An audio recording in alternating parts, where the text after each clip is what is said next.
ذكر رحمة ربك عبده زكريا إذ نادى ربه نداء خفيا والله أحد الله الصمد الله الصمد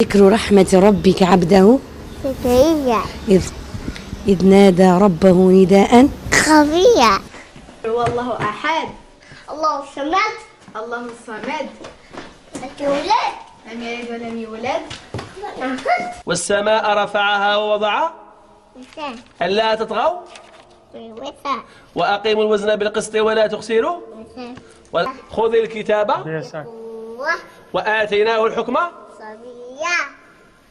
وحنانا من لدنا وزكاة وكان کیا آپ نے کبھی سنا ہے کہ ایک بچہ حافظ قرآن پیدا ہوا؟ جی ہاں، ایک ایسا زندہ معجزہ افریقی عرب ملک کے الجزائر میں پیش آیا ہے۔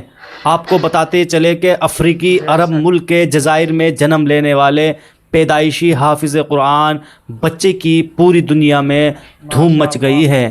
اس دودھ پیتے بچے کو قدرت کی عظیم نشانی اور زندہ معجزہ قرار دیا جا رہا ہے، جبکہ وہ دنیا کا سب سے کم عمر حافظ قرآن ہونے کا اعزاز بھی حاصل کر چکا ہے۔ یحییٰ نامی 2 سالہ بچہ قرآن کریم کا پکا حافظ ہے۔ وہ سوائے قرآنی آیات، مختصر احادیث اور مسنون دعائیں کے ایک لفظ کا بھی تکلم نہیں کر سکتا، حتیٰ کہ وہ دراجہ سائیکل بھی نہیں کہہ سکتا، لیکن قرآن کریم روانی سے پڑھ سکتا ہے۔ الجزائر سمیت عرب ممالک کے اخبارات اور ٹی وی چینلوں نے یحییٰ کی پوری اسٹوری چلائی جا رہی ہے۔ جب ناظرین اس بچے کو دیکھتے ہیں تو انہیں اپنی آنکھوں پر یقین نہیں آتا۔ الجزائر کے سب سے بڑے اخبار الشروق نے اس معجزاتی بچے اور اس کے والدین سے خصوصی ملاقات کر کے ایک تفصیلی رپورٹ چھاپی ہے۔ ان کی والدہ کا کہنا ہے کہ میں نے ایک عجیب و غریب خواب دیکھا تھا۔ میں نے دیکھا کہ ایک اونچی اور خوبصورت جگہ ہے جہاں نیک لوگوں کی ایک جماعت بیٹھی ہے۔ میں خواب میں انہیں صحابہ کرام رضی اللہ عنہم سمجھ رہی تھی۔ اسی دوران ایک شخص نے مجھ سے کہا کہ سیدنا سعد بن ابی وقاص آپ کو بلا رہے ہیں۔ میں ان کی طرف چل پڑی تو اسی شخص نے ایک انتہائی پروقار بزرگ کی طرف اشارہ کر کے کہا کہ یہ سیدنا ابو بکر صدیق رضی اللہ عنہ ہے۔ یہ سن کر مجھ پر ہیبت طاری ہو گئی۔ جب میں سیدنا سعد بن ابی وقاص کے پاس پہنچی تو وہاں ایک سفید رنگ کی دیوار تھی جس کے اندر ایک انتہائی چمکدار موتی جڑا ہوا تھا۔ سیدنا سعد رضی اللہ عنہ نے مجھ سے فرمایا کہ یہ موتی تمہارا ہے، اسے لے لو۔ چنانچہ میں نے اسے نکال لیا، جس کے بعد میری آنکھ کھل گئی۔ میں اس عجیب و غریب خواب کی تعبیر کے لیے کسی اچھے عالم دین کے پاس جانے کا سوچ رہی تھی کہ اسی دوران میں نے ایک اور خواب دیکھا کہ میں کعبہ شریف کے سامنے مطاف میں موجود ہوں۔ وہاں پر موجود سب لوگ میرے لیے جگہ بنا رہے ہیں اور مجھے بڑے احترام کے ساتھ کعبہ شریف کے اندر لے جایا جاتا ہے۔ اس کے بعد جب اس بچے کی ولادت کے دن قریب آئے تو خواب میں مجھے کسی نے ندا لگائی، جس میں سورہ رحمان کی 10ویں آیت مجھے سنائی گئی، جس کا ترجمہ یہ ہے: اے زکریا، ہم آپ کو ایک بیٹے کی خوشخبری سناتے ہیں جس کا نام یحییٰ ہوگا۔ یہ آیت پہلے مجھے یاد نہیں تھی، اب میں سننے کے بعد مجھے بھی یاد ہو گئی۔ میں اس آیت کو بچے کی ولادت تک دہراتی رہی۔ جب یہ بچہ پیدا ہوا تو ہم نے خواب کے مطابق اس کا نام یحییٰ رکھ دیا۔ اس بچے کا دایاں ہاتھ 6 انگلیوں پر مشتمل ہے۔ ہم ایک انگلی کو زائد سمجھ کر کٹوانے کے لیے اسپتال ہسپتال لے گئے تو ڈاکٹروں نے ٹیسٹ کے بعد بتایا اگر اس انگلی کو کاٹ بھی دیا جائے تو یہ دوبارہ نکل آئے گی۔ اس اضافی انگلی کے ساتھ یحییٰ کا دایاں ہاتھ ایسا لگتا ہے جیسے حق تعالیٰ کا اسم مبارک لکھا ہو، اس لیے ہم نے اسے کٹوانے کا ارادہ چھوڑ دیا۔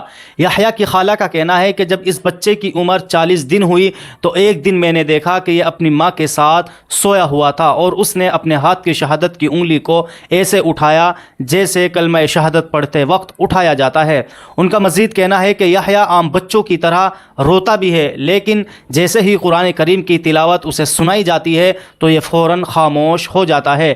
یحییٰ کے بارے میں اس کے اہل خانہ اس وقت حیرت میں مبتلا ہوئے جب اس کی عمر 1 برس ہوئی۔ اس نے دیوار میں لگے فریم کی جانب اشارہ کیا اور اس پر لکھے ہوئے کلمہ طیبہ کو پڑھنے لگا۔ اس کے بعد یحییٰ قرآن کریم کھول کر اس میں آیت سجدہ ڈھونڈ کر پڑھنے لگا۔ اپنے ہم عمر کی طرح اسے کھلونوں سے کوئی تعلق نہیں ہے، وہ بس ہر وقت قرآن کریم یا بچوں کی دینی کتاب ہی ہاتھ میں لیے رکھتا ہے۔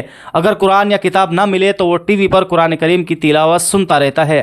اگر کوئی یحییٰ کے سامنے تلاوت کرتے ہوئے غلطی کر جائے تو اس کی گویا شامت آ جاتی ہے۔ یہ پیدائشی حافظ اس سے لپٹ جاتا ہے اور اس وقت تک نہیں چھوڑتا جب تک اس غلطی کی اصلاح نہ کرا لے۔